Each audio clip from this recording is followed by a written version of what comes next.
Marga, tawag ka ni Director Del Silva sa office niya. Lagi ka yatang tinatawag nun. May kasalanan ka, no? Usisa ni Carla, ang kaibigang nurse ni Margaret. Margaret Montero, isang 25 years old nurse sa isang sikat at malaking hospital sa Manila. Isa siya sa magagaling na nurse, pero kapag nasa labas na ay may pagkapiloso po at pasaway din siya. Tumataas ang blood pressure niya lagi. Matanda na, nagtatrabaho pa rin kasi. Paano? Ang apo ayaw hawakan hospital dahil mas gustong mag-travel at magwaldas ng pera. Sige na, at pupuntahan ko muna si Director. Seryosong naglakad si Margaret palayo at para puntahan ang Director. Andyan na ba si Marga? Tagal naman. Sunduin niyo na sabi, baka na paano na yun. Rinig ni Margaret ang sigaw sa loob ng opisina nang makarating siya doon. Excited ka naman na makita ko, Lolo. Andito na nga ako. Huwag kayong sumigaw at baka ano pang mangyari. Pumasok si Margaret at naupo sa harap nito. Tumaas na naman ba ang blood pressure nyo? Tumango si Maz sa tanong ni Margaret. Kinuha ni Margaret ang gamit at inasikaso ito. Panay buntong hininga si Maz habang tinitingnan ang ginagawa ni Margaret sa kanya. Pinapunta talaga kita dito dahil may sasabihin ako sa'yo. Ayaw sana kitang abalahin pa, ngunit buhay ng apo ko ang nakasalalay dito at kailangan ko ang expertise mo. Malungkot na saad ni Maz na kinatigil ni Margaret. Binalik niya ang mga gamit at kunot ang noong naupo muli sa upuang nasa harap nito. Nakita ni Margaret ang lungkot sa mukha ng matanda. Ano pong nangyari? Tanong niya. Bumuntong hininga itong muli at tiningnan siya. 1 buwan na ang nakakalipas nang maaksidente ang apo ko. Pumayag siyang magmamanage ng kumpanya dahil hindi ko na maasikaso yun at wala akong tiwala sa anak ko kaya umuwi siya galing pang Mexico. Pauwi na siya sa bahay nang mabangga ang sasakyan niya sa isang truck. Sa kabutihang palad ay buhay siya ngunit nakomatos. Nitong nagdaang 2 linggo ay biglang humihina na ang tibok ng puso niya. Hindi ko alam pero hindi magandang pakiramdam ko. Kung tama ang hinala ko ay may traidor sa loob ng mansyon ko. Mahabang paliwanag nito habang kunot ang noo. So bakit ako ang pinatawag, Lo? Anong gusto mong gawin ko?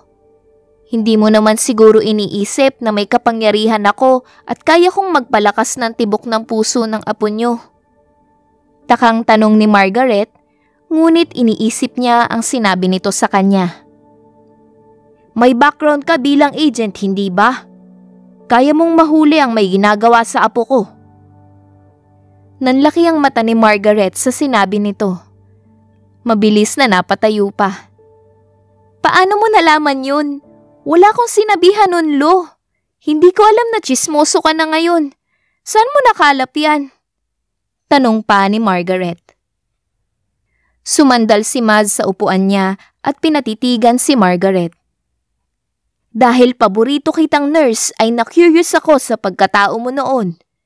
Nag-imbestiga ako. Pasensya na kung hindi ko nasabi. Alam kong magagalit ka kaya hindi na ako nagsabi. Wala naman akong pagsasabihan at kung meron man, walang maniniwala. Abat sinasabi mo ba, Lolo, na wala sa itsura kong maging agent? Excuse me, pero dahil sa ganda at galing ko, nakuha nila ako.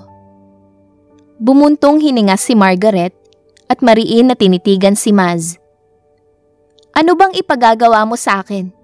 Alam kong hindi mo ako ipapatawag lang dito dahil lang tumaas ang blood pressure mo o magkikwento ka lang sa nangyari sa apo mong si Dora pero boy version.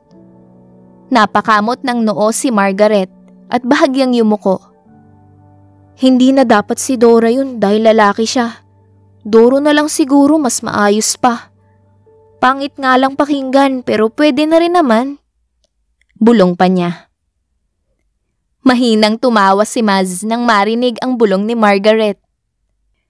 Bantayan mo ang apo ko at hulihin ang traidor. Kapalit ng 10 milyon at dadagdagan ko pa yun kapag nagawa mong mahuli. Hindi maiwasang mapatangan ni Margaret sa sinabi ni Maz. 10 milyon para lang doon? Napaawang ang labi niya. Hindi makapaniwala. Yun lang ba ang gagawin? Madali lang pala eh. Walang palpak to. Nakangising saad ni Margaret. Yayaman na ako, Lo. Hindi ko na kailangan magtrabaho pagkatapos nun. Anong hindi na kailangan? Kailangan mong magtrabaho. Sino ang magiging nurse ko kung wala ka? Sa'yo lang ako may tiwala. Nakangusong sabi nito. Ngumisi si Margaret. Hindi niya matatanggihan ng ganong kalaking pera. Sa 10 milyon ay magagawa na niyang ipagamot ang tiyahing may sakit at mabilhan ito ng sariling bahay. Dahil ang sweldo niya sa pagiging nurse ay hindi sapat para sa operasyon nito. Simula nang mamatay ang magulang ni Margaret ay ito na ang kumupkop sa kanya, kaya gagawin niya ang makakaya niya para maipagamot ito. Ngunit masyadong mahigpit ang anak ko sa mansyon. Upang malaya kang makagalaw at may karapatan sa mansyon, ay kailangan mong maging isang Del Silva. Marahan na saad ni Maz na ikinatigil ni Margaret. Anong ibig mong sabihin? Maging Del Silva? Paanong mangyayari yun? Aampunin mo ba ako, Lo? Nang umiling ito, ay lalong naguluhan si Margaret. Lo, sabihin niyo na lang ng diretsyo dahil hindi naman ako manghuhula. Kapag hinulaan ko ang sakit niyo, matutuwa ka? Huwag masyadong pasuspense, Lo. Hindi nakakatuwang mag-isip. Nakangiting napailing ito sa kanya. Pakasalan mo ang apo ko para maging Del Silva ka. Para magawa mo ang gusto mo sa mansyon. Seryosong turan pa nito na kinaawang ng labi ni Margaret. Ano? Hindi maiwasang mapalakas ang boses niya. Anong kasal? Magpapakasal ako doon kay Doro? Lolo, no way! Gagawin lang akong Dora niyan pagkagising niya. Ngumuso si Maz at ibinigay sa kanya ang kontrata at hindi pinansin ang sinabi niya.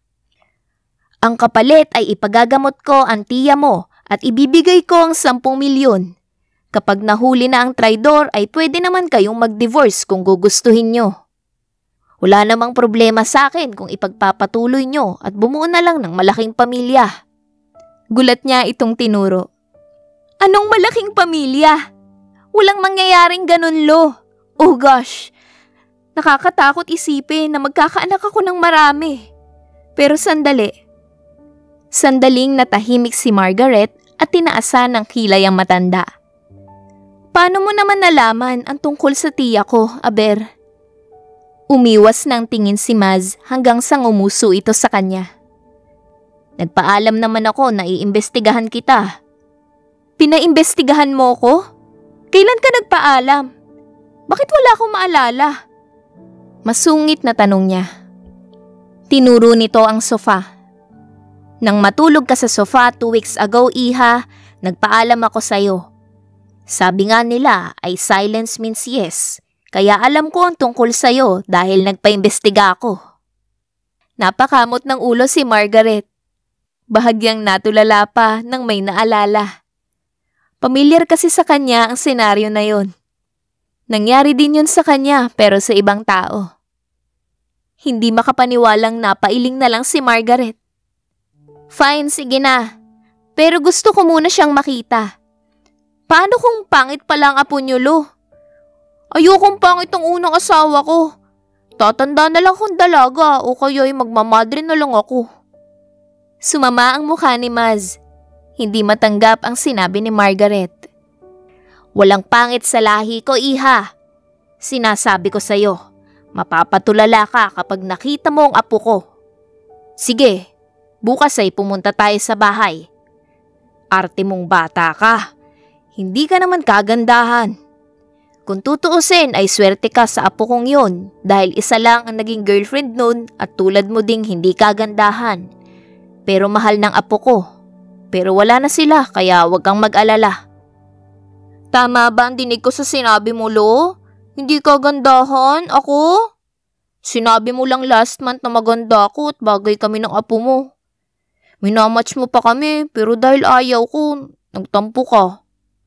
Umirap si Margaret dito nang maalala yon. Last month pa yun, iha. Saka move on din pag may time. Ngayon ay kahit hindi na kita pilitin sa apo ko, ay papayag ka ring magpakasal sa kanya. Nakangiting sabi nito. Pinasadahan ng tingin ni Margaret si Maz at bumuntong hininga. Bagets lang, senior citizen ka na, Lo. Wag feeling teenager. Saka papayag lang naman ako kung pogi yung doro nyo. Baka senior na rin yun. Naku, pasagad ako dyan. Napaawang ang labi ni Maz sa kanya. Abay bata ka, bumalik ka dito. Anong senior citizen? Aktong itatapon ni Maz sa kanya ang hawak nitong dokumento nang tumakbo siya palabas ng opisina nito. Oo, senior citizen na ako, pero hindi naman yun halata. Ang bata kong tingnan tapos sisirain mo lang na bata ka. Ganun talaga ang buhay, Lo. See you bukas, Lo. Nang makalabas ng opisina ay balik seryosong mukha na naman si Margaret. Kinabukasan ay maagang nag-ayos si Margaret dahil nasa labas na ang sundo niya. May dalawang kasama sila sa bahay ni Margaret. Ang isa ay tumutulong sa kanya na alagaan ang tiya niya. Bukas ay aasikasuhin na ang pagpunta nito sa hospital para sa operation. Para sa'yo tong gagawin ko, tiya. Gagawin ko ang lahat, magamot ka lang. Agad na sumakay si Margaret sa kotse at doon nakita si Maz na nakangiti sa kanya. Makikita mo na ang apo ko, hindi ka excited. Dapat ay excited ka, iha, dahil makikita mo na ang pogi kong apo at magiging asawa mo. Naroon na ang attorney para magsagawa ng kasal niyo. Masayang masaya si Maz na makita ni Margaret ang apo. Hindi alam ni Margaret na may alam ito sa nakaraan niya. Alam ko, Pulo. Nakabusangot na sagot ni Margaret. Mabuti na lang at suot niya ang kanyang puting dress na akto naman sa kasal niya. Kapag talaga natapos to, magbabakasyon ako sa Mexico. Bulong niya na narinig naman ni Maz. Bakit sa Mexico? Sa pagkakatanda ko sa nabasa ko tungkol sa'yo, sa Mexico ka nagtrabaho bilang agent. Umuwi ka ba dahil sa magulang mo? Marahan na tanong ni Maz na may pag-intindi sa boses nito. Nagtanong ito sa kanya ngunit sa totoo ay alam na nito ang lahat. Dahil alam na rin ni Maz ang tungkol kay Margaret at kahit papaano ay close na rin naman sila ay tumango si Margaret. Malungkot na tumingin siya sa labas ng bintana. Kay Maz siya laging nagkikwento kapag may problema siya kaya hindi na bago sa kanya yun. Umuwi ako dahil namatay ang magulang ko. Hindi na ako nakabalik dahil hiniling nila para sa akin na tumigil ako sa trabahong yun kahit ayaw kong ginagawa ko. Nag-aral ako ng medisina at imbes na maging doktor, naging nurse ako pero ayos na din. Nakangising sabi niya. Kaya kong manggamot pero sarili kong puso ay hindi ko kayang gamutin. Bulong niya at bumuntong hininga. Tumango si Maz at iniba na lamang ang paksa. Kaya habang patungo sa bahay nito ay inaasar nito si Margaret na huwag nang hiwalayan ng apo kapag natapos ang misyon nito. Depende kasi sa mukha, Lo. Inis na biro ni Margaret, ngunit sa totoo ay may gusto siyang balikan sa Mexico. Pumasok ka na dali. Pagpasok ng mansyon ay binati ito ng mga nakahilerang mga katulong. Hinawakan ni Maz ang braso ni Margaret at iniharap sa mga maid doon. Siya si Margaret Montero, ang kasintahan ng apo ko, at magiging susunod niyong amo. Simula bukas ay dito na siya titira. Naiiling na lang si Margaret sa sinabi ng matanda. Paano nga siya magiging kasintahan ng apo nito? Ngayon nga lang sila magkikita. Pigil ang tawang sinundan na lamang niya ito paakyat sa isang kwarto. Margaret, iha, meet my grandson. Maximo del Silva. Hinarap siya nito sa kama. Sabi ko sa'yo, magaganda ang lahi namin. Hindi ka na dapat nagtaka dahil nakikita mo naman sa mukha ko. Napawang ang labi ni Margaret. Halos lumuwa ang mata habang nakatingin sa nag-iisang lalaking nakahiga sa malaking kama roon at may nakakabit sa katawan nito. Max? Takip ang bibig na nagtungo si Margaret sa kama upang masiguradong tama siya sa kanyang nakita. Maximo del Silva, isang 28 years old agent. Si Max ay ang kasintahan ni Margaret na naiwan niya sa Mexico. Ito ang gustong balikan ni Margaret doon. Iniwan niya nang malamang namatay ang magulang niya. Hindi na niya nagawang magpaalam dito noon. Ngunit nakakapagtakang hindi siya hinahanap ni Maximo dahil alam niyang madali lang para dito na mahanap siya. Bilang agent ay sisiw lang para sa kanila na mahanap ang target nila, lalo na't kung hindi naman sila nagtatago. Kilala mo ang apo ko, iha? Nagpapanggap na walang alam si Maz. Malungkot nang umiti siya nang makitang inabot ni Margaret ang kamay ng apo. Nahumaling ka na agad sa apo ko? Mabuti yan. Sigurado na akong patungong forever na ang love life nyo. Sisiguraduhin kong walang hahadlang doon. Wala sa sariling tumango si Margaret. Ikasal mo na kami ngayon, Lo. Anong gagawin ko para makasal kami agad? Sabi ni Margaret nang hindi inaalis ang paningin kay Maximo. Nang magsalita si Maz ay hindi na nagawang makinig ni Margaret. Tuloy ay hindi niya napansin na tapos na at wala na doon ang matanda. Pasensya na kung iniwan kita, mahal. Pasensya na kung hindi man lang ako nagpaalam sa'yo ng panahon na yun. Pinagsisihan kong hindi man lang ako gumawa ng paraan para hanapin ka. Nagawa ko pang itapon ng cellphone na niregalo mo nung anniversary natin. Pasensya na. Malungkot na hinilig ni Margaret ang mukha sa dibdib ni Maximo at niyakap ito. Nakatulog si Margaret sa ganoong posisyon. Magandang umaga, ma'am. Isang nurse ang pumasok sa kwarto. Tumango lang siya at tiningnan ang ginagawa nito. Nang may tinurok ito sa swero ni Maximo, ay wala siyang naging reaksyon. Nangunot ang noon niya at paglabas nito ay doon gumalaw ang kamay ni Margaret patungo sa pulsuhan ni Maximo. May kakaibang naramdaman si Margaret sa nurse na yun. Kaya nang sumunod na araw ay minanmanan niya ang kilos nito. Napapansin ni Margaret na lalong humihina ang heartbeat ni Maximo kapag tinuturukan siya ng nurse. Siya ba?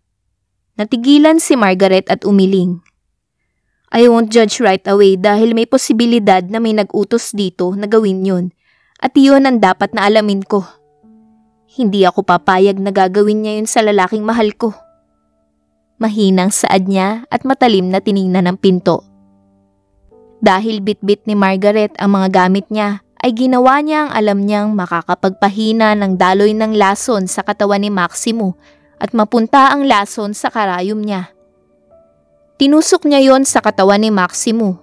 Nang matapos ay iniwan niya yon ng 1 oras. Iyon ang araw-araw niyang ginagawa hanggang naisipan niyang bumaba. Seryoso ang mukhang dumiretso si Margaret sa kusina at nadatnan doon ang nurse at ang batang kasambahay. Bakit ba siya laging nandito? Lagi na lang siyang nasa kwarto ni Maximo. Kahit pagkain ay dinadala pa doon. Wala ba siyang paa para bumaba dito? Reklamo ng kasambahay. Tumahimik ka na, Rose. Baka marinig ka ni Madam. Bilang asawa ni Sir Maximo, kailangan talaga niyang nasa tabi siya ng asawa niya. Naiiling na saad ng nurse na kinataas ng kilay ni Margaret. Pangit naman kung nasa galaan siya o nagsasaya sa labas habang nakaratay si Sir Maximo sa kwarto. Kapag nag-asawa ka, Rose, huwag mong gagawin yung gumala habang may sakit ang asawa mo. Nagpapadyak ito sa inis. Asawa, bigla nga lang yung sumulpot dito. Nagulat na nga lang tayo at paglabas ni Sir Maz sa kwarto ay sinabi niya sa atin na may asawa na si Sir Maximo. Di naman sila bagay. Nakabusangot na saad ni Rose ngunit naputol nang sumagot siya. At sino ang bagay? Ikaw? Pinagkrus ko ang braso at tiningnan siya mula baba pataas. Nagulat man ay tiningnan ng kasambahay si Margaret nang may mataray na tingin. Malamang ako. Totoo naman ang sinabi ko. Bigla-bigla ka na lang sumusulpot dito. Napakagatlabi si Margaret hanggang sa hindi niya napigilan ang malakas na tawa. Ikaw? Sige nga, puntahan mo nga si Lo at sabihin yan. Natahimik naman ito at masama siyang tiningnan. Sinulya pa ni Margaret ang nurse na nakayuko lang. Ngunit nagulat si Margaret nang sabuyan siya ng tubig ng kasambahay. Tumigil ka! Nakakainis ka na! Sigaw nito. Kumunot ang noo ni Margaret at tinawag ang guard na mabilis naman na nagtungo doon, kasama ang butler ni Maximo na nandun din naman. Gulat na tumingin sa kanya ang kasambahay. Nakakalimutan mo siguro na amo mo ang sinabuyan mo. Kaya kitang paalisin dito sa mansyon.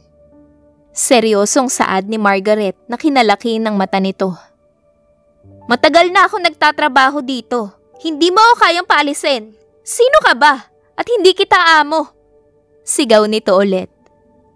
Sino daw ako? Totoo bang hindi ko siya kayang paalisin dito? Yumuko ang butler at saka siya sinagot. Si Ma'am Margaret ang asawa ni Sir Maximo. May karapatan siyang magpaalis ng kahit sino sa mansyon. Taas kilay na tiningnan ni Margaret ang kasambahay. Pakiayos na ang mga gamit mo at umalis na dito. Binalingan niya ang butler. Ibigay mo sa kanya ang sweldo niya. Sinulyapan muli ni Margaret ang tahimik na nurse, saka siya umakyat sa taas para magbihis dahil basa na siya. Binasa ako ng kasambahay mo, Max. Inis na sabi ni Margaret nang matapos, saka umupo sa gilid ng kama ni Maximo. So, tama nga sila tungkol sa'yo, my nephew's wife. Nagulat si Margaret nang marinig ang boses sa likuran niya. Nakita niya doon ang isang may edad na babae. Nakataas ang kilay nito at parang hinuhusgahan ang pagkatao niya. Anak ito ni Maz, ang panganay na anak nitong si Malia. May kakaibang nararamdaman si Margaret dito, kaya hindi siya lumapit upang batiin ito. Ako si Margaret, Maximo's wife. Seryosong saad niya na kinatango nito. Hindi ka man lang ba lalapit para batiin? Mabilis na umiling si Margaret kay Malia. Hindi uso sa akin ang beso-beso na yan. Pasensya na. Nag-iingat lang po. Naranasan ko na kasing saksakin patalikod. Nakangiting wika ni Margaret at pilit inaayos ang kumot ni Maximo. Tuloy ay hindi niya nakita ang pagbago ng emosyon sa mukha ni Malia. Sinasabi mo bang sasaksakin kita?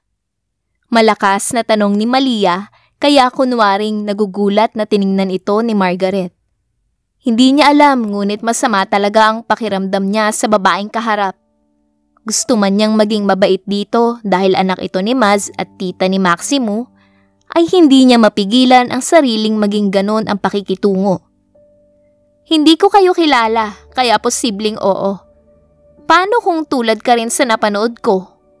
Yung hindi nagugustuhan ang naging asawa ng pamangkin niya. Tapos susubukan yung saktan para iwan ito ang pamangkin niyo. Meron din na nag-o-offer kayo ng 5 milyon para iwan niya ang pamangkin niyo. Parang ganon. Kaya hanggang maaari, hindi ako nakikipagbeso o lumalapit talaga. Mahirap na. Nagkibit balikat si Margaret. Dinadalaw niyo po ba si Maximo? Pasensya na, may bago akong patakaran ngayon para sa asawa ko. Kung dadalaw kayo, ay dapat na 2 metro lang ang layo niyo. Huwag masyadong malapit, baka biglang mamatay ang asawa ko. Ano? Sinasabi mo ba na kaya kong patayin ang pamangkin ko? How dare you para sabihin sa harap ko yan?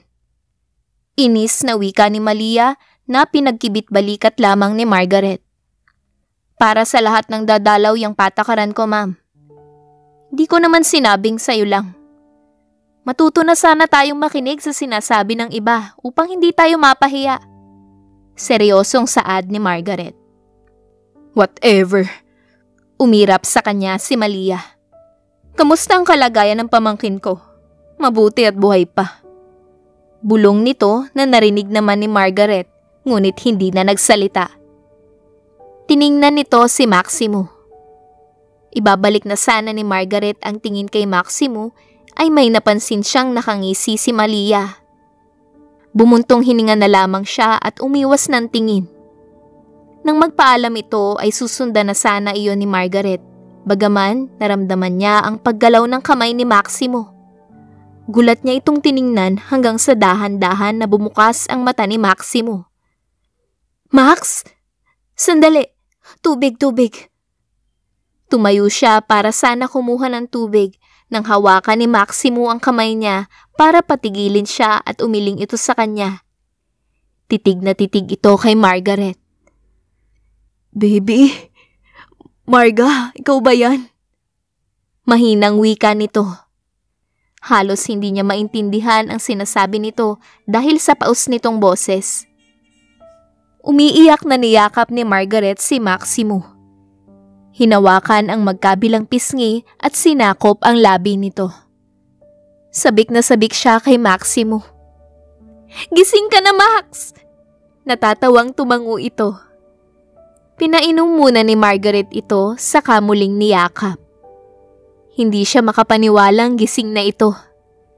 Nanghihina pa rin si Maximo kaya hindi niya ito pinayagan na magsalita muna. Kaya sinulit niya yun. Yakap nila ang isa't isa at hindi man lang nagawang magsalita. Sapat na sa kanila ang yakap na yon hanggang sa muli silang makatulog.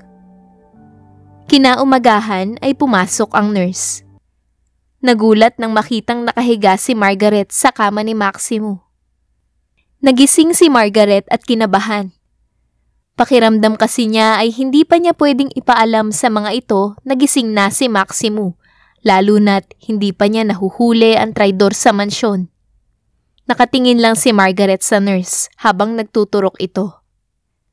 Pasulyap-sulyap din siya kay Maximo at baka bigla itong gumalaw. Sige, lumabas ka na, sabi ni Margaret. Mabilis naman na kinuha ni Margaret ang mga gamit saka ginawa ang dapat gawin. Nagising naman si Maximo ilang minuto ang lumipas. Huwag kang gagalaw dyan. Mabilis na saad ni Margaret. Baby, nanghihina pa rin ako. Bulong ni Maximo. Tumabi si Margaret at inalalayan itong umupo. Nilalagyan nila ng laso ng swero mo. Malalim ang isip na saad ni Margaret na kinatingin ni Maximo. Umiling lamang siya. Hindi ko pa alam. Kaya ako nandito para alamin yun. Sa katunayan. Pagputol niya sa sasabihin, saka kinuha ang folder sa ilalim ng kama nito. Nilagay niya yon sa dibdib ni Maximo. Ano? Kasal tayo? Paanong nangyari? Dapat honeymoon natin ngayon. Bulalas ni Maximo na halos ikahulog ni Margaret sa kama. Inaasahan kasi niyang magtatanong ito ng magtatanong tungkol sa paano sila kinasal. Napatampal na lang siya ng noo. Naalala ang ugali nito. Tigilan mo ang kamanyakan mo, Max. Kakagising mo lang, baka bumalik ka na naman sa pagkakoma. Kinuha ni Margaret ang cellphone at tinawagan ng kaibigan. Baby, kukunin ko ang swero. Nakangusong sabi ni Maximo habang tiningnan ang swero sa braso. Kukunin ko mamaya. Ibabalik natin bukas ng umaga. Hindi pwedeng malaman ng iba na gising ka na. Kailangan kong malaman ang traidor sa mansyon, Max. Soundproof naman ang kwarto mo, di ba? Nilibot ni Margaret ang paningin sa paligid. Maglalagay ako ng CCTV bukas. Tahimik lang naman na tumango si Maximo. Nasa swero pa rin ang paningin nito. Dahil nakatalikod si Margaret, ay dahan-dahan niyang kinuha ang swero sa braso niya. Kailangan kita bukas. Magdala ka ng CCTV na gagamitin sa paligid. Basta, hindi mapapansin ang mga tao dito. Sabi ni Margaret sa kausap. Napatalon pa sa gulat nang pumalibot ang braso ni Maximo sa kanya. Bahagya niya itong nilingon. Bakit ka tumayo? Sinabi ko nang ako ang kukuha ng swero mo. Margaret, bakit? Sino ang kausap mo? Tanong ni Trank. Dating kasama ni Margaret at Maximo, isa ding agent. Gago, lubayan mo asawa ko. Baby, ang pangit ng boses niya. Nakasimangot na saad pa ni Maximo nang marinig ang boses ng kaibigan. Max? Ulol, mas pangit ang... Hindi pa natatapos ni Trank ang sasabihin nang patayin iyon ni Maximo. Mag-uusap pa tayo, Marga. Siniksik ni Maximo ang mukha sa leeg ni Marga. Bumuntong hininga na lang siya at hinaplos ang buhok ni Maximo. Hindi ako nakabalik sa Mexico dahil hiniling ng magulang kong tumigil ako sa pagiging agent. Alam mo na, sa ilang taon nila akong hinayaan sa gusto ko. Piniling intindihin ang lahat kahit na ayaw nila sa pagiging agent ko. Nang mamatay sila, ayun na lang ang tanging huling habilin nila, Max. Hindi ko kayang hindi sundin. Gusto man kitang balikan, ngunit nagkasakit ang taong nag-alaga sa akin nang mamatay ang mga magulang ko. Kailangan kong kumayod para mapagamot siya. Sabi ni Margaret at sinandal ang likuran sa asawa. Bakit hindi mo ko tinawagan? Hinagka ni Maximo ang balikat niya. Kahit nanghihina pa ang mga tuhod niya at may benda ang isang paa, ay nagawa niyang makatayo ng maayos para mayakap si Margaret. Iyon din ang tanong ko sa'yo. Bakit hindi mo ako tinawagan? Bakit hindi mo ako hinanap? Dahil alam kong madali lang sa'yong magawa yun. Pigil ang luhang saad ni Margaret. Matagal na kitang nahanap, Marga.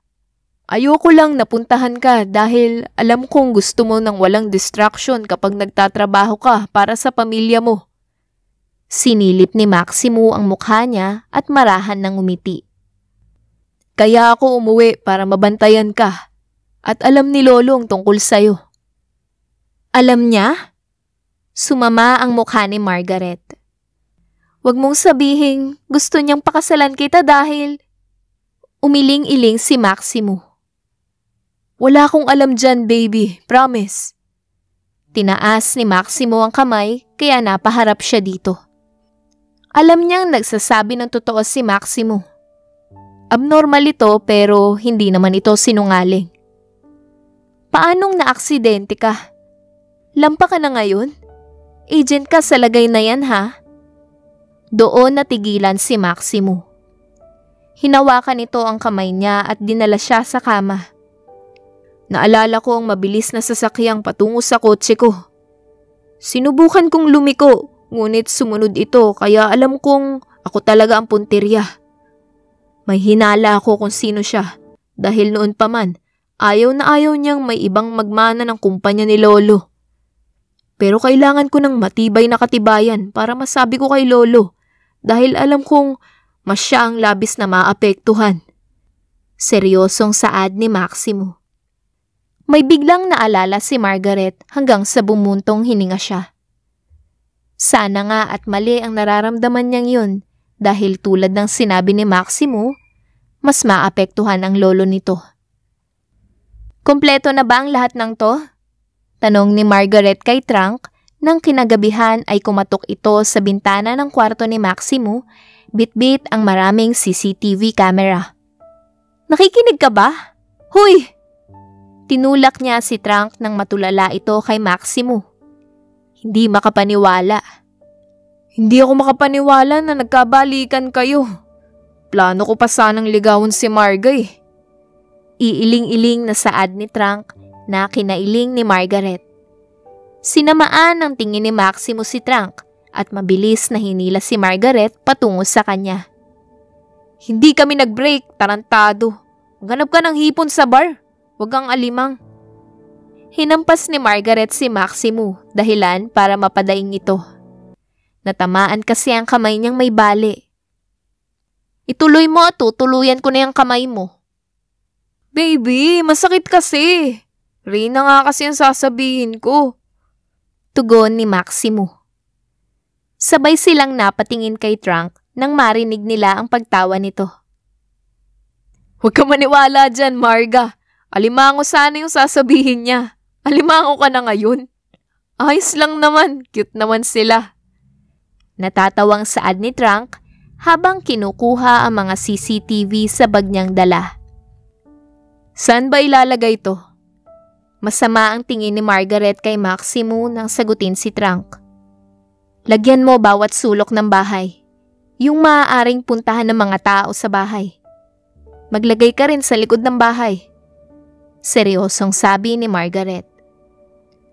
Ngumuso at umiwas ng tingin si Maximo kay Margaret dahil sa titig nito. Wala siyang kinakatakutan pero pagdating kay Margaret ay takot siyang makagawa ng bagay na ikakagalit nito. Sinundan ng masamang tingin ni Maximo si Trunk dahil dito ay nagagalit ngayon ang dalaga. Alimango ko? Talaga, Maximo? Kung itapon kaya kita sa labas ng bintana mo, magiging palaka ka? Masungit na tanong ni Margaret. Alimango kasi diba sa napapanood nating cartoon movie, yung alimango may corona. Siyempre, Reyna kita kaya ganun. Paliwanag niya, ngunit sumamalang ang mukha ni Margaret. Mag-isip ka pa ng magandang dahilan mo, hindi ako natutuwa. Pinag-cruise ni Margaret ang braso. Napakamot ng ulo si Maximo at umusog palapit dito. Nakangusong pinalibot niya ang braso sa baywang ni Margaret at sinubsob ang mukha sa leeg nito. Baby, mahal kita. Huwag ka na magalit. Pagpapakyut nito. Kiss mo na lang kaya ako para gumaling na ako. Mahinang tinulak ni Margaret ang mukha ni Maximo palayo, saka siya tumayo. Sakto namang pagtayo ni Margaret ay ang pagpasok ni Trunk sa bintana. Ibalik mo sa pagkakahiga yung boyfriend mo. May paparating. Mabilis ang galaw ni Trunk. Kinuha ang gamit sa sahig at bumalik sa bintana. Sigurado si Margaret na sa bubong naman ito magtatago dahil doon ang hilig pagtaguan ni Trunk. Bilisan mo, Max! Para kang pagong dyan. Gusto mo bang masipa? Pikit mo na yung mata mo. Bulong ni Margaret kay Maximo at tinulungan na ito sa paghiga. Binalik niya ang swero pero hindi ang karayom. Dinikit lang yun ni Margaret sa pulsuhan ni Maximo at tinago ang kamay nito sa kumot. Saktong pagpikit ni Maximo at paghiga ni Margaret sa tabi nito ay bumukas ang pinto. Pasensya na po sa abala, ma'am. Lalagyan ko lang po ng gamot ang swero ni Sir Maximo. Sabi ng nurse kaya tumangos si Margaret. Ngayong gabi ka lang nagpunta dito. May dinagdag bang gamot ni Maximo? Alam na ni Lolo Maz? Dahan-dahang bumangon si Margaret at nilahad ang kamay. Patingin ako. Natigilan ng nurse hanggang sa dahan-dahan itong tumango at kinuha ang gamot sa bulsa ng uniform niya, saka iyon ibinigay sa kanya. Kumunot ang noo ni Margaret nang makitang gamot nga yun. Ibinalik niya ito at pinalabas na ito. Mamaya mo na yan ituloy, Trunk. Kain muna. Sandali at kukunan kita. Nang pumasok si Trunk sa kwarto ay tumayo si Margaret at iniwan sila. Huwag mo kong tingnan ng ganyan. Wala akong kasalanan kung gusto kong kunan ng pagkain ni Marga. Bakit ka kasi nakahiga dyan? Kung nagsiselos ka, ay pwede namang ikaw ang kumuha ng pagkain ko. Nakangising saad ni Trunk, ngunit tinaasan lamang siya ng gitnang daliri ni Maximo. Humanda ka kapag gumaling ako. Ang tagal naman ni Marga ko, kasalanan mo to. Biglang asik ni Maximo kay Trunk na tinawanan lang ng kaibigan. Anong nangyari dyan? Inaway mo? Nakataas ang kilay ni Margaret nang makitang nakabusangot ang mukha ni Maximo at nakakrus ang mga braso. Inaway ko agad. Di ba pwedeng iniwan mo siya dahil kumuha ka ng pagkain ko? Nagsiselos ang isip bata mong asawa. Para namang may aagaw sa'yo sa babae, puro babae dun. Natatawang kinuha ni Trunk ang tray kay Margaret saka kumain. May mga guard sa baba. Hindi lang babae mga narito. Dito ka nga. Inis na singhal ni Maximo na tinawanan lang nila. Pagkatapos nun ay ipinagpatuloy ni Trunk ang ginagawa. Dahil malaki ang walk-in closet ni Maximo, ay doon nila pinanatili si Trunk habang tinitingnan ang nangyayari sa paligid. Tumigil ka riyan. Kanina pa ako napipika sa'yo, Max. Ano ba? Iiwan ka talaga namin dito. Mula sa pagtingin-tingin sa mga kuha ng CCTV, ay heto naman si Maximo na kinukulit si Margaret na bumalik na sila sa kama. Baby, bumalik na kasi tayo. Hindi ba tuturuan mo kung maglaro ng Mobile Legends? Hinuli ni Maximo ang baywang ni Margaret at hinila na ito palabas. Inis na hinampas ni Margaret ang kamay ni Maximo, dahilan para matigilan nito at parang bata na humarap sa kanya at pilit pinagkrus ang braso, ngunit hindi magawa dahil sa pananakit ng balikat. Kung ano-anong iniisip mo dyan, kami stress na at puyat dahil sa CCTV na yan. Tapos ikaw, palaro-laro na lang? Bulyaw ni Margaret, ngunit ngumuso lang si Maximo sa kanya. Bakit? Di ko naman trabaho yan, baby. Sayang naman ang 10 milyon ni Lolo kung tutulong pa ako. Kailangan ko pang magpahinga ng maraming araw para maging malakas ulit. Yun ang sabi ng doktor. Nakangusong sabi nito na ikinataas ng kilay ni Margaret. Then magpahinga ka doon. Tinuro ni Margaret ang kama nito, ngunit umiwas lang ng tingin si Maximo. Sinong doktor ang nagsabi sa'yo, Aber? May kinikita ka bang doktor habang tulog ako, ha? Namaywang si Margaret sa harap nito. Umiling si Maximo at nanlaki ang matang tumakbo patungo sa kama nito. Paika-ika pa ito. Wala, baby. Nagbibiro lang naman ako. Tumagal ng 1 linggo bago nila nalaman ang totoo, kaya nang sumunod na araw ay nagtungo muli ang nurse sa kwarto ni Maximo, sakto naman na nagtutulog pa ito. Pakisabi na lang pagkatapos sa kasambahay na padalhan ako ng agahan dito.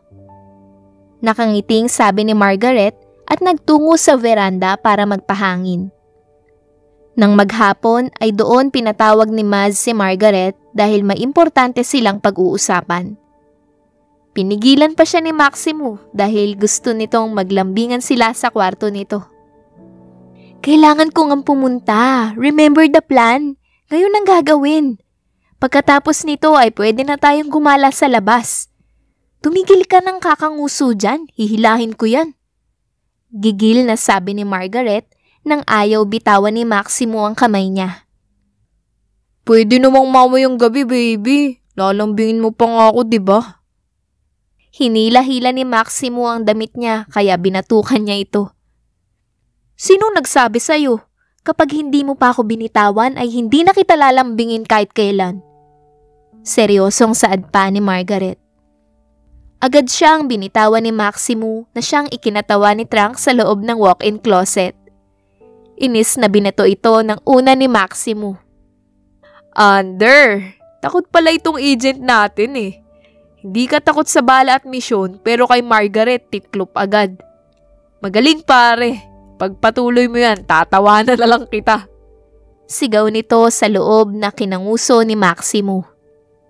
Ulul, mamaya ka sa akin. Niyakap ni Maximo ang baywang ni Margaret at sinubsob ang mukha sa tiyan nito. Baby, balik ka kaagad ha?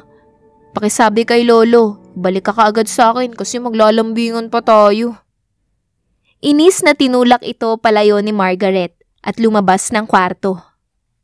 Pagdating sa opisina ni Maz ay walang katok-katok na pumasok si Margaret.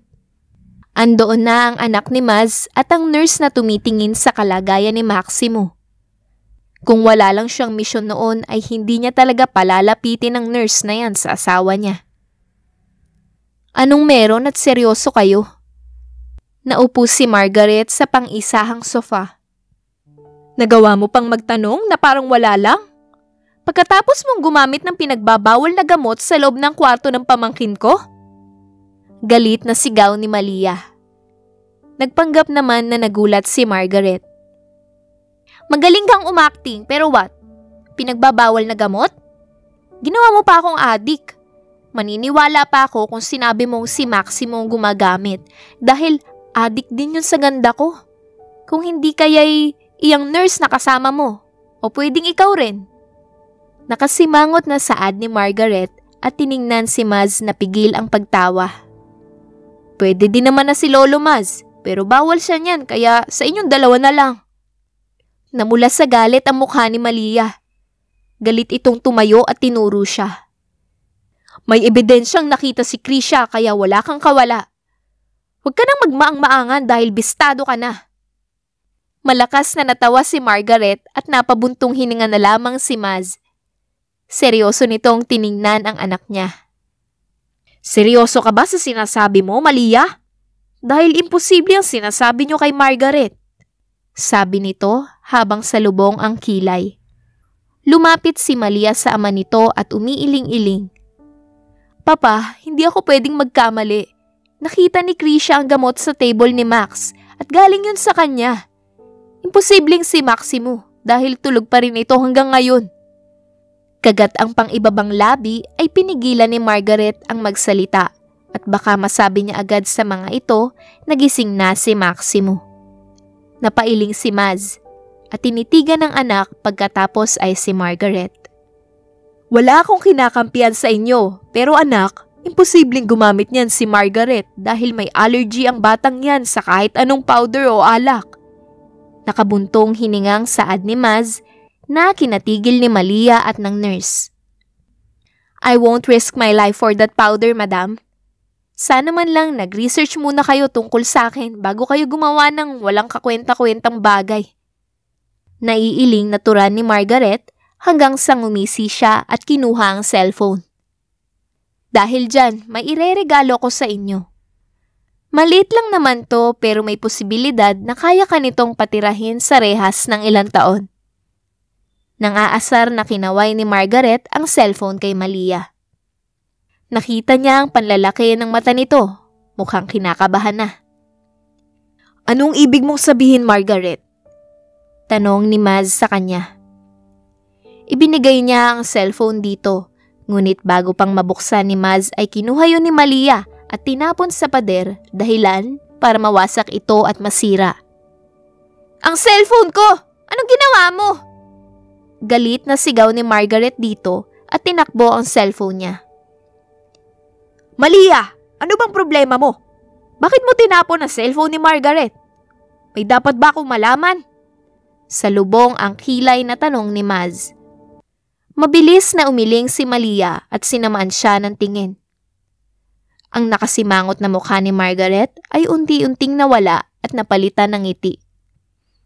Huwag kang mag-alala, Malia. Alam ko naman kasing mangyayari to kaya pinagandaan namin. Naupo siya sa upuan at sumandal doon. Marami akong kopya nun. Mahihirapan ka. Baby, pasok na! Sigaw ni Margaret na kinatigil ng lahat. Unti-unting bumukas ang pinto at mula doon ay pumasok si Maximo na akay-akay ni Trunk. Nag-aaway pa ang dalawa habang naglalakad papasok kaya tumayo si Margaret at binatukan ng dalawa. Magsitahimik na kayo. Trunk, ibigay mo na kay Lolo at harangan ng babaeng yan. Marami nga tayong kopya pero maubos naman ang cellphone natin sa babaeng yan. Itapon ba naman ang mamahalin kong cellphone? Hindi ko na binabayaran dahil huling araw na din naman niya bilang mayaman. Nakasimangot na saad niya. Nang tiningnan niya ang naroon ay nakatulalang nakatingin ang mga ito kay Maximo na ngayoy yakap-yakap na siya sa baywang. Magpapaliwanag ako mamaya, Lo. Panoorin niyo na lang muna yan at kailangan pa naming maglambingan ng baby ko. Hinilig ni Maximo ang ulo sa balikat ni Margaret. Maximo? Paano? Gulat na tiningnan ni Malia ang pamangkin na kahit iikang-ikang maglakad ay parang maayos na ang kalagayan. Malamig na tiningnan naman siya ni Maximo. Mamaya mo na ako kausapin, Tita Malia. Dadalawin na lang kita sa presinto. Tinanggap ni Maz ang cellphone mula kay Trunk. Bago panoorin ang naroon ay tiningnan niya si Margaret na tumango sa kanya. Papa! Akmang lalapitan ni Malia ang ama nang harangan ito ni Trunk. Kaya galit na binalingan ito si Margaret na sayang-saya na sayakap ni Maximo. Ano bang problema mong babae ka? Sino ka para guluhin ang pamilya namin? Galit na galit talaga ito kaya napangiwi si Margaret. Hindi ako nanggulo sa pamilya niyo. Ikaw ang unang nanggulo sa lalaking mahal ko. Bumabawi lang ako sa ginawa mo. Kung hindi mo siya pinakialaman, walang mangyayaring ganito. Seryosong saad ni Margaret. Malia, ikaw! Galit na binaba ni Maz ang cellphone at tiningnan ng anak. Bumuntong hininga si Margaret at hinila si Maximo patungo sa lolo nito. Sa lahat ng tao sa bahay na to, hindi ko inaasahan na ikaw pa. Hindi ako naghinala sa'yo dahil ramdam ko naman ang pagmamahal mo noon kay Maximo. Kinakabahan na napalunok si Malia. Papa, ano bang sinasabi niyo? Mahal ko ang pamangkin ko, kaya hindi ko alam kung anong... Hindi na nito natapos ang sasabihin nang pabalyang ibinigay ni Maz ang cellphone dito. Pinanood ni Malia ang sarili sa cellphone na yon. Kaharap niya ang nurse at sinasabi niya ang dapat nitong gawin. Nabitawan niya ang cellphone nang sabihin niya doon ang kung paano niyang sinubukan patayin ang pamangkin. Papa, hindi totoo. Nabaling ang mukha niya sa kabila nang dumapo ang palad ni Maz sa pisngi niya. I'm very disappointed, Malia. Hindi ko inaakala na ang anak ko pa ang papatay sa apo ko. Sa anak ng kapatid mo. Hindi ko alam kung saan kami nagkulang ng mama mo dahil lahat ng luho at gusto nyo ay binigay namin sa inyo.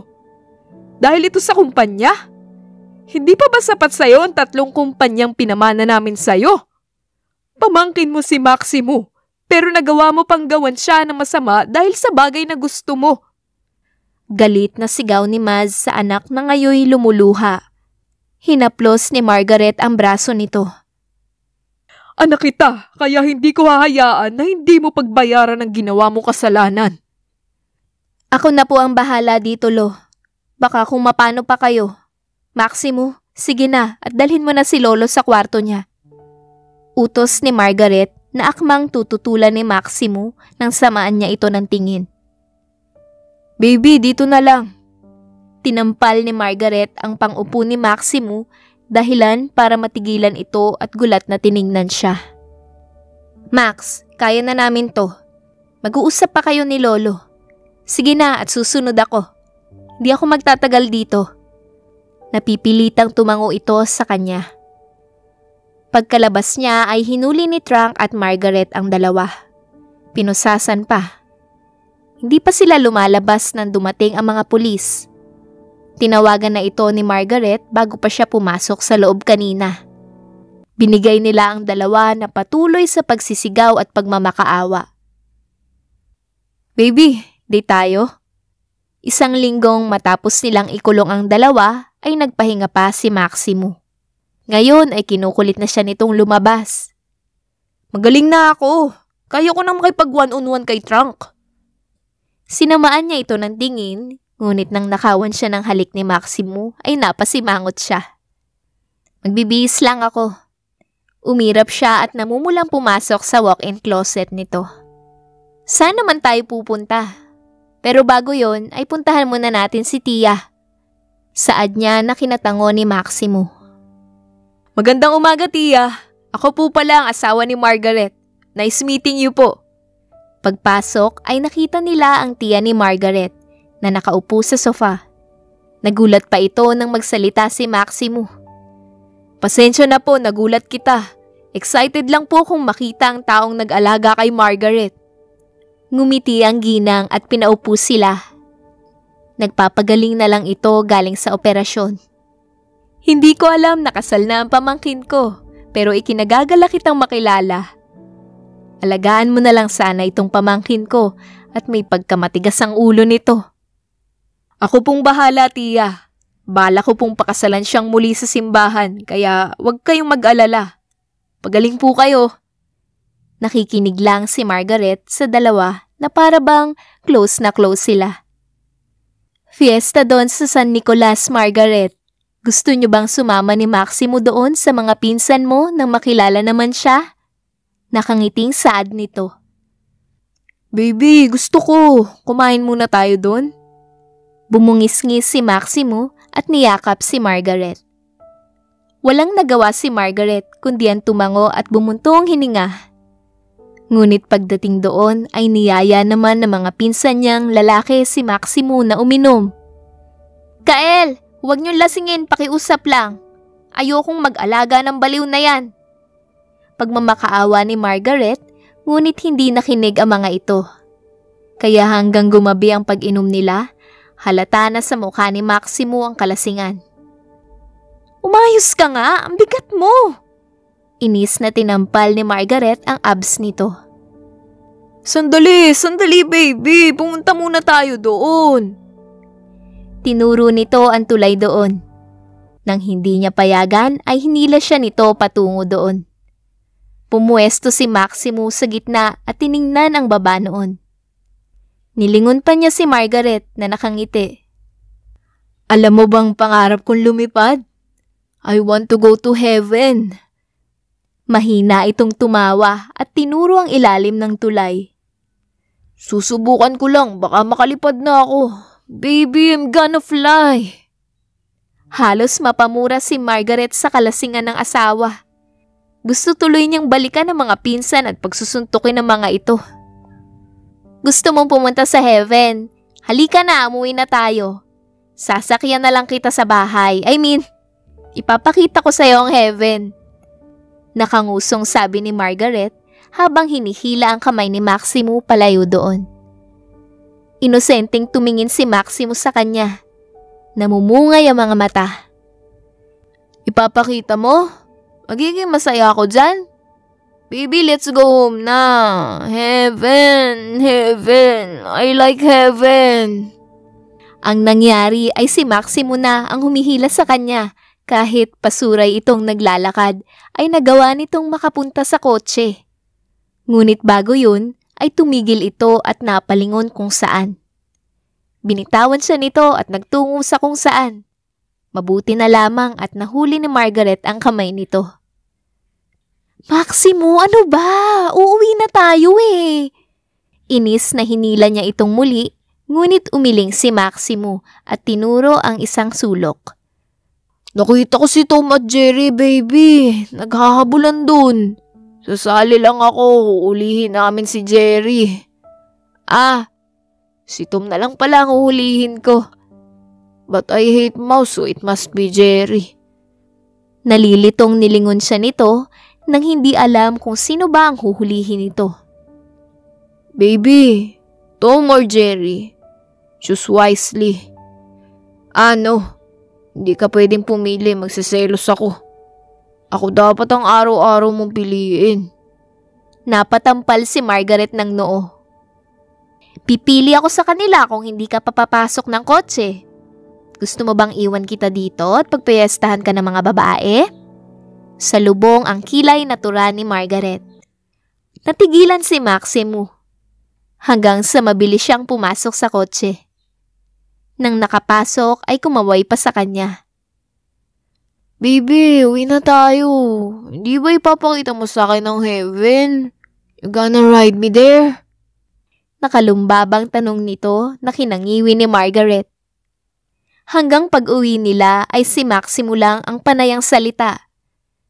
Kahit naririndi na rin si Margaret ay hindi niya maiwasang pagtawanan ito. I love you, baby. Abutin natin ang langit ng sabay. Nang gabing yon ay hindi nakalimutan ni Maximo ang tungkol doon. Akala ni Margaret ay hindi nito alam ang tinutukoy niya. Ngunit pagdating sa kwarto ay mabilis na sinakop ni Maximo ang labi niya. Heaven, this is heaven. Sabay na gumagalaw ang kanilang mga katawan sa isa't isa. Sumasabay sa awit ng musika, pilit inaabot ang kaluwalhatian. Good morning, baby! Nakangiting bati ni Maximo nang magmulat ang mata ni Margaret. Sinamaan ito ng tingin ni Margaret. Huwag mo akong kakausapin, nakakainis ka. Ngumuso si Maximo at niyakap siya mula sa gilid at sinubsob ang mukha sa leeg niya. Baby, sorry na. Hindi na mauulit ang pag-inom ko. Pero hindi ko maipapangako na gusto ko ulit abutin ang langit. Sarap dun. Pwede akong makabuo. Ramdam ni Margaret ang ngisi ni Maximo sa leeg niya, kaya hinampas niya ito pagkatapos pamulahan. Tinaklob ni Margaret ang kumot sa kanya. Napatawa na lang si Maximo sa kanya. Bakasyon tayo.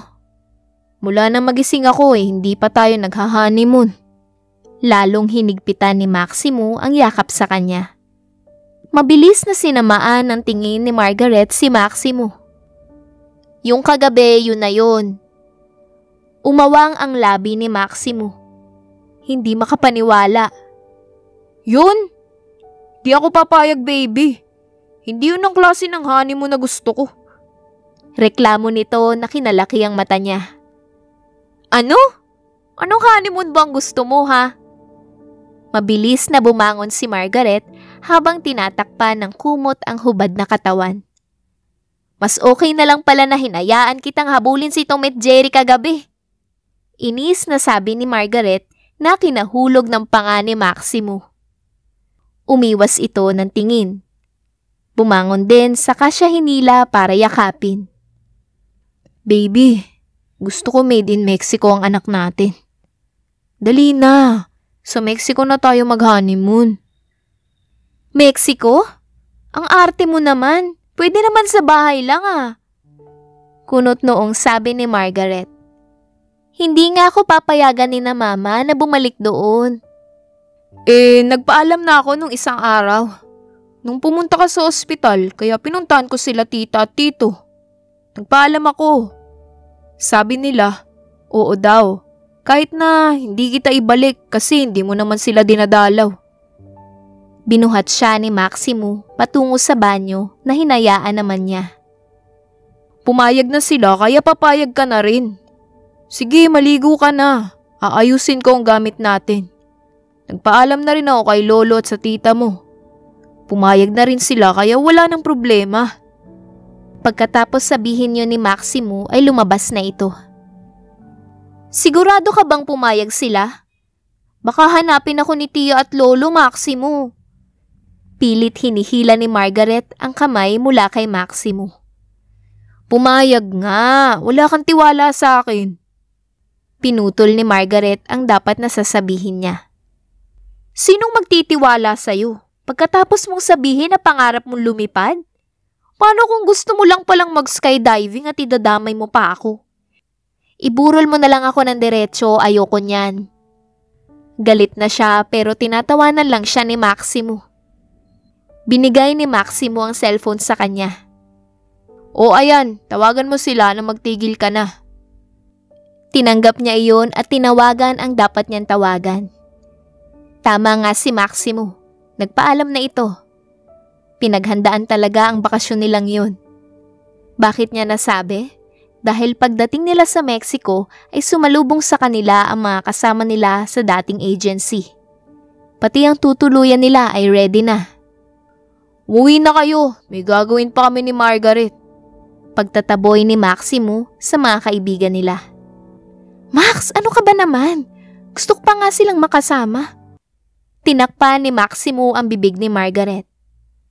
Baby, ayaw ko silang kasama. Nauumay na ako sa itsura nila.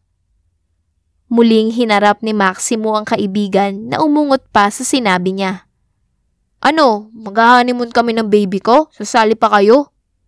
Oras namin to, alis na. Sa susunod na linggo na lang tayo magkita-kita. Mag-honeymoon ulit kami bukas kaya busy kami. Nakangiting saad ni Maximo na napaungol ng hampasin ni Margaret ang braso niya. Walang hiya ka, anong hanggang bukas? Manigas ka. Singhal ni Margaret. Masyado ka na swapang pare. Pagpahingahin mo naman si Marga. Baka mamaya iwan ka niyan dahil sa sobrang hilig mo. Natatawang sabi ni Kali. Tama, napakapangit tingnan na hiniwalayan ka ni Marga dahil sa sobrang hilig mo. Iiling-iling si Luna sa kanya. Bumawi kayo bukas. Nakakatampo na hindi nyo kami inimbitahan sa kasal nyo. Napapalambing ng umuso si Maximo. Ako nga tulog nang ikasal kami. Di naman nagreklamo. Maniniwala ba kayong kapag sinabi kong kinasal kami tapos tulog ako? Unfair ng buhay. Tapos hindi ka pa binigyan ng honeymoon na 20 rounds. Nagtatampong saad ni Maximo na kinangiwi nila. Pagpapanggap na lang kami na hindi namin narinig ang huling sinabi mo. Nandidiri pang lumayo si Lily kay Maximo. Pero bakit? Anong tulog ka? Anong nangyari? Tinuro ni Margaret si Maximo. Naging lampa na itong kaibigan nyo. Magdadrive lang naman, na aksidente pa. Hey baby, di ko yun kasalanan. Malay ko bang babanggain ako nun? Dumiko na ako, pero sundan ba naman ako para banggain? Buti na nga lang buhay pa ang gwapong Maximo. Naiiling na inayos ni Maximo ang buhok. Nakangiting bumeso ang mga kaibigan nila kay Margaret at hindi na pinansin si Maximo. Nakangusong inambahan na lang ni Maximo ang mga ito nang makita ang ginawa nila. Kaya pagkaalis na mga ito ay binuhat na ni Maximo si Margaret. Patungo sa kwarto ay ginawa ang honeymoon na gusto ni Maximo. Buksan mo, inaantok pa ako. Inaantok na sabi ni Margaret at sinipa si Maximo dahilan para mahulog ito sa kama. Mula sa taas ay rinig nila ang paulit-ulit na doorbell.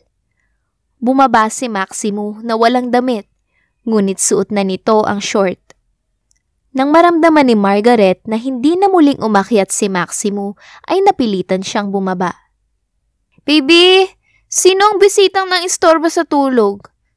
Oh? Pagbaba ay nagsalubong ang kilay ni Margaret nang makita ang isang magandang babae na humahawak sa braso ng asawa niya. Kinakabahan naman na tiningnan siya ni Maximo.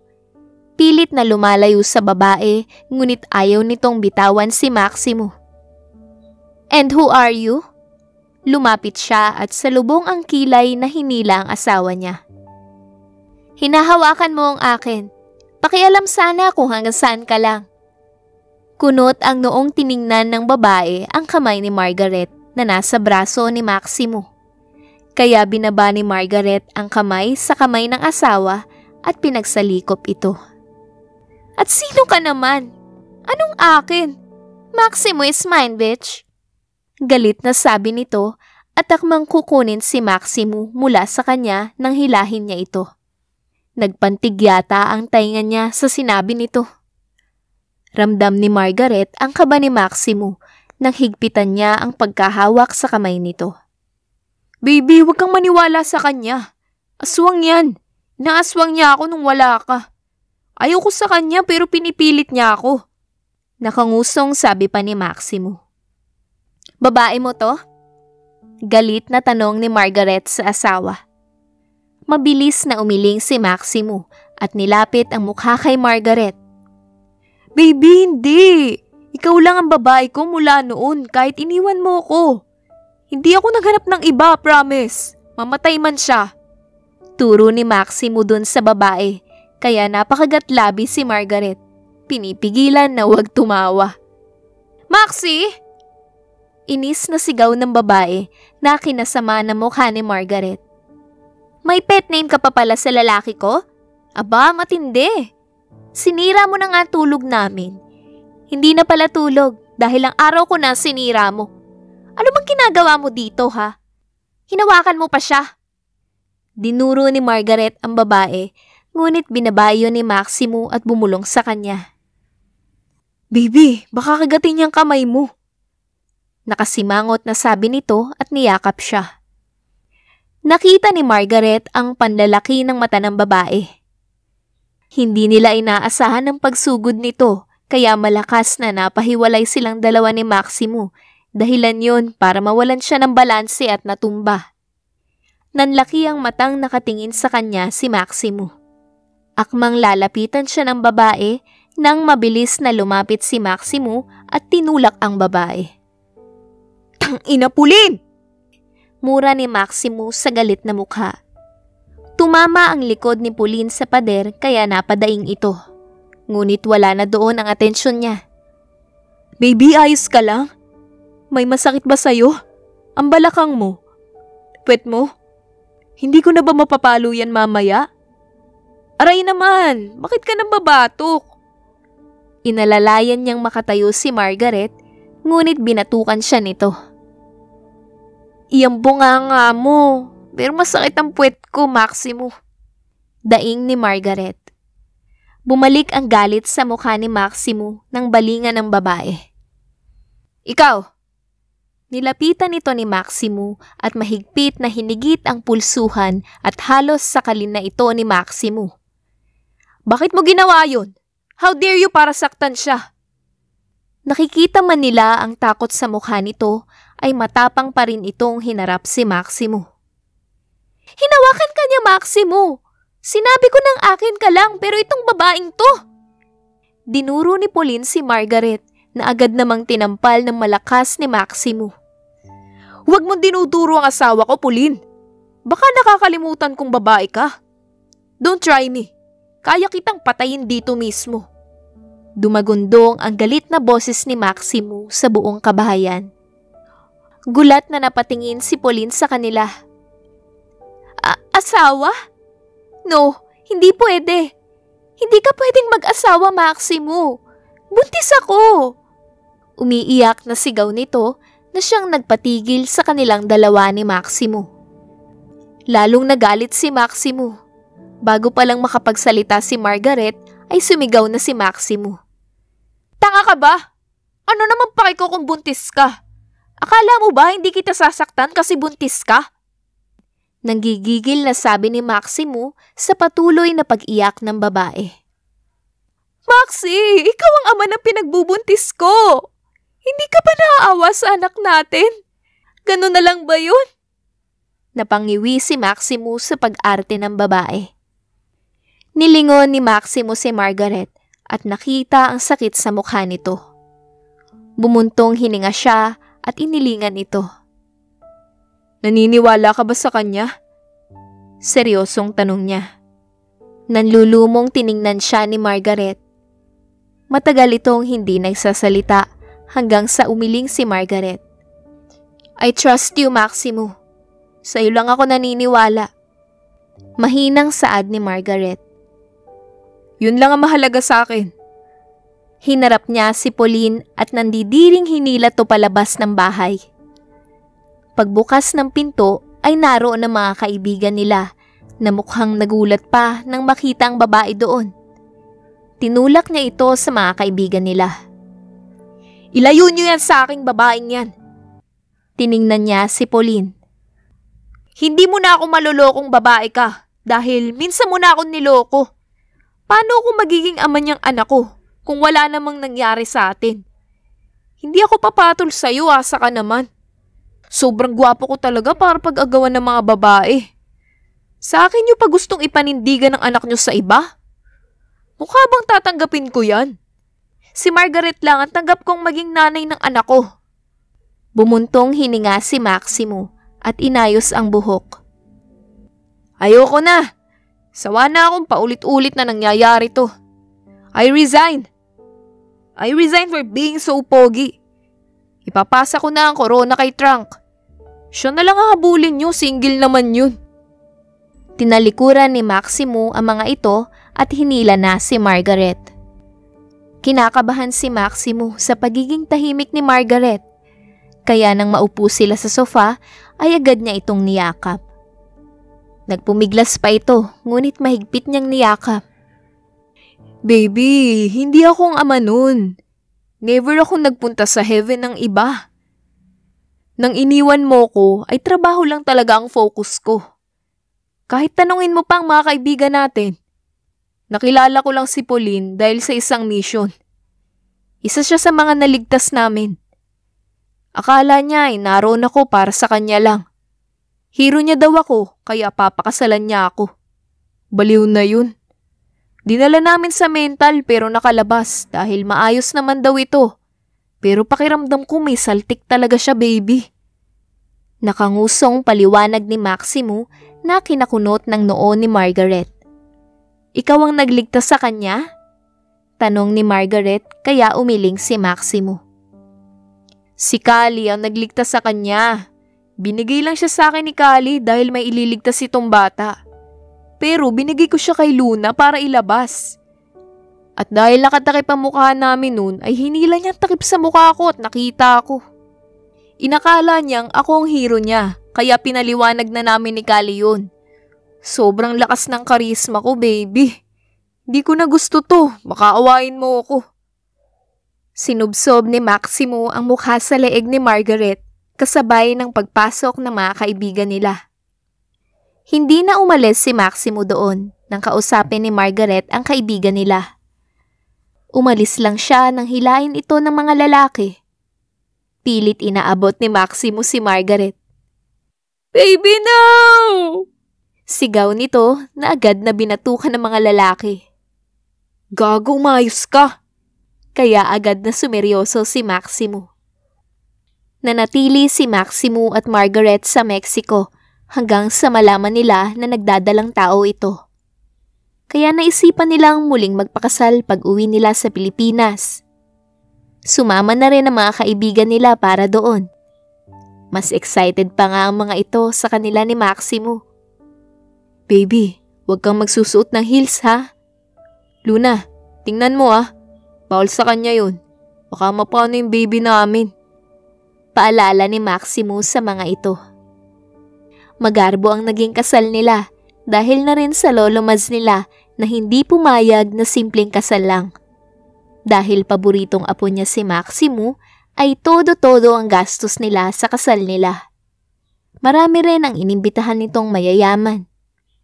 Natapos ang kasal at ngayon ay naroon sila sa reception area. Doon nila sasabihin sa lahat ang pagbubuntis niya. Alam na ng mga kaibigan niya, kaya ang mga taong malalapit na lamang sa kanila ang hindi pa. May sasabihin kami ng asawa ko. Alam kong inaasahan na ito ng lahat, kaya hindi na rin kayo magugulat. Nakangiting sabi ni Maximo at pinalibot ang braso sa baywang ng asawa. Buntis po ang asawa ko. Kita nyo? Ganun ako kagaling. Huwag na kayong magtaka. Ako lang naman to. Ang asawa ni Margaret Montero del Silva. Kumaway-kaway pa ito sa mga bisita. Marga, sigurado ka ba talaga sa lalaking yan? Ayoko maging ninong kapag hindi cute ang anak nito. Si Maximo ba naman ang ama? Baka filingero yan. Wag naman sana. Naiiling na saad ni Trank na kinatawan ng lahat. Ninang ako, Marga. Bibilhan ko ng bahay yan. Pagyayabang ni Luna na inungusan ni Lily. Ako ang ninang yan. Isla ang ibibigay ko. Nakangising sabi ni Lily at doon ay nagyabangan na ang mga bisita na kinanganga ni Margaret. Hindi pa lumalabas ang anak natin, mayaman na agad siya. Ang yayaman ng ninong at ninang, samantalang mga ninong ko, 20 lang ang bigay sa akin.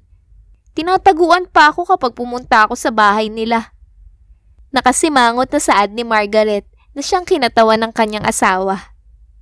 Hinagka ni Maximo ang sentido niya at paulit-ulit na sinasabi ang I love you asawa ko. Hindi maiiwasang mapangiti ni Margaret. Hindi kasi niya inaakala na sa tagal ng panahon na iniwan niya si Maximo sa Mexico ay ito pa rin ang magiging asawa niya. Hindi na siya umaasa na magkikita silang muli. Ngunit tadhana na ang gumagawa ng paraan para magkita sila at muling ipagpatuloy ang naudlot nilang pag-ibig. Pag-ibig na alam niyang kahit sa kamatayan ay naroon pa rin.